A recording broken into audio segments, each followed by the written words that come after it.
दादा एक पुरोगामी विचारायचे आहेत, त्यांचं अतिशय काम चांगलं आहे आणि पाठीमागून हल्ला केला एकट्यानं बघून त्या कोरटकरांना काट्यांना आणि कोरटकरांना एवढीच सांगू इच्छिते की तुम्ही कोल्हापुरात येऊन तर दाखवा, आम्ही काय करायचं ते बघतो. आम्ही राजमाता जिजाऊसह प्रत्येक महिलेच्या महिला संघटना आम्ही आहोत आणि आमच्या पाठीमागे पुरोगामी संघटना पण आहे. तुम्ही कोल्हापूरला येऊन दाखवा, आम्ही कोल्हापुरी समाचार, कोल्हापुरी चपलानं समाचार कसा घ्यायचा ते आम्ही बघतो.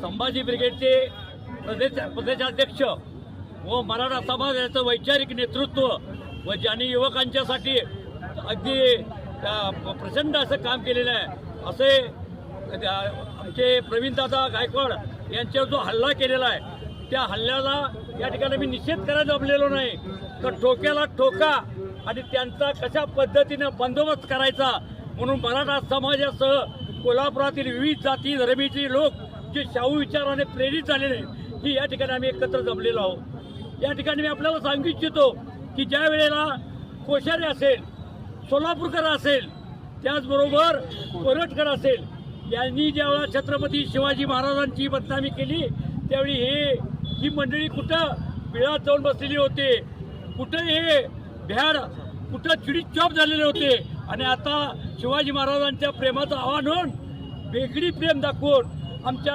नेत्याला जर कोण अशा पद्धतीने काळं मागत असेल तर त्याचा आम्ही बंदोबस्त केल्याशिवाय राहणार नाही आणि यापुढं ही लढाई आमची ठोक्याच ठोक्या असणार आहे.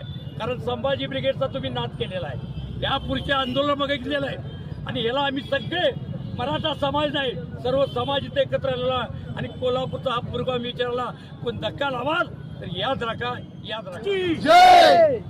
निलेश चव्हाण, संभाजी ब्रिगेड कोल्हापूर शहराध्यक्ष. काल आमचे नेते प्रवीणदादा गायकवाड यांच्यावरती जो भ्याड हल्ला झाला त्यांचं कार्यच लोकांना माहीत नाही असे महाभाग आहेत ती. आणि याच्यामध्ये यांना एक सांगू इच्छितो मी की संभाजी ब्रिगेडची एक स्टाईल आहे की मुद्द्याला मुद्दा आणि गुद्द्याला गुद्दा आणि त्या स्टाईलनं इथनं पुढे यांना उत्तर दिलं जाईल. हे संभाजी ब्रिगेडची मुद्दा.